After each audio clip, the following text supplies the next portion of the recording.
Hi, I'm Dr. David Purves. Let me ask you a quick question. Do you feel stuck?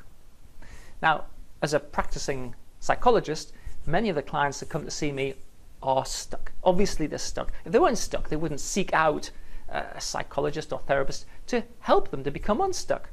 Being stuck's uncomfortable. In my attempt to help people to become unstuck, I've explored various reasons that people get stuck in the first place. And one of the reasons that people stay stuck, and this might apply to you, is that they use what I call unconscious control strategies. Unconscious control strategies. What on earth is that? Well, let's keep it simple. A conscious control strategy would be something like, I would like to lose weight, so I go through some diet process. That's a pretty simple example of a conscious control strategy. But what might be an unconscious control strategy? Well, let me explain. But first, I'll give you some indicators of what an unconscious control strategy feels like. Do you feel guilty about anything? Do you feel blamed? Do you feel angry? Do you feel highly self-critical? Is it important to control your weight? Is it important to work massive number of hours? Is it important, fundamentally important, what other people think about you? And do you pay a lot of attention to it, and does it actually direct your behavior a lot? These are all potentially unconscious control strategies. Now the trouble is that unconscious control strategies don't necessarily move you forward very much, and they tend, in my experience, to keep you more stuck. Let me tell you a little story which I hope will illustrate an unconscious control strategy so you can see whether this applies to you. Many times in my practice, I see people who have had very serious road traffic accidents, and it's left them with quite serious physical consequences.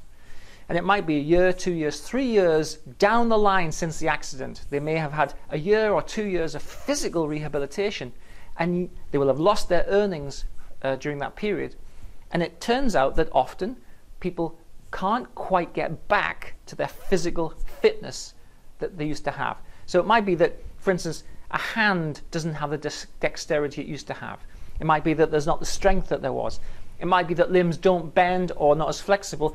And so often in manual occupations, you can't quite get back to what you did before. And so perhaps you can't get back to your profession. So when they come to see me, they're obviously stuck in some form. And so with some questioning, we find out that they're often angry and resentful.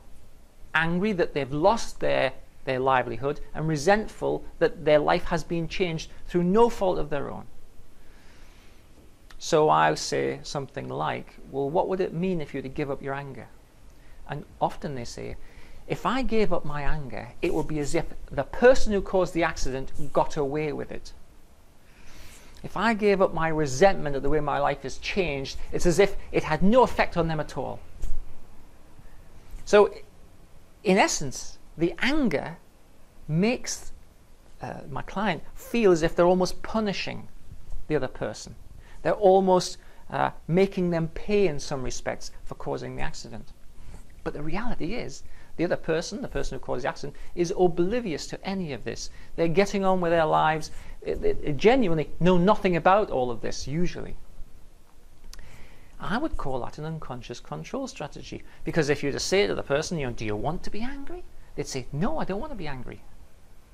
So that would be conscious control. I don't want to be angry, but I can't help it. I have to be angry. That's an unconscious control strategy in my view.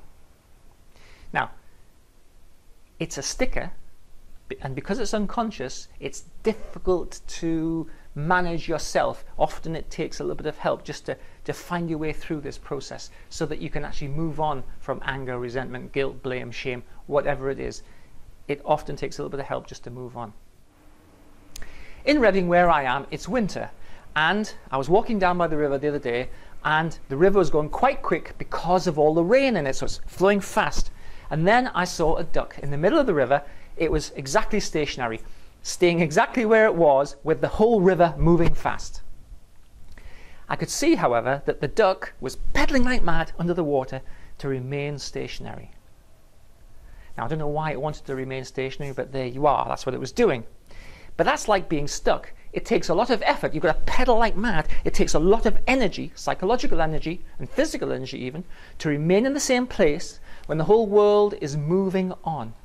And that's why being stuck is a problem, because it's not a passive state, it's an active state, but it's non-productive. You don't get anything from it, it just keeps you in the same place. Human beings are not meant to remain stationary. We're meant to move, and we're meant to react and adapt and go on with things. Being stuck is an unpleasant and unhelpful situation. So, are you using any unconscious control strategies? If you feel stuck, ask yourself, do I feel shamed, blamed, angry, resentful, disillusioned? Using strong negative admonitions of low self-esteem or low self-worth? Do I need to do something? It's absolutely important that something's done. Does the house have to be clean? Do I have to work 16 hours a day? What is it that I'm using as an unconscious control strategy to help me to feel in control, but actually it's doing exactly the opposite and stopping me from having genuine, real control, conscious control? Ask yourself the question. It's an interesting question to ask. It might be provocative, but it also might be useful, because when you bring an unconscious control strategy into consciousness, then and only then do you have the opportunity to identify it, challenge it, and change it. Thanks for taking the time to watch and listen. I'm Dr. David Purves.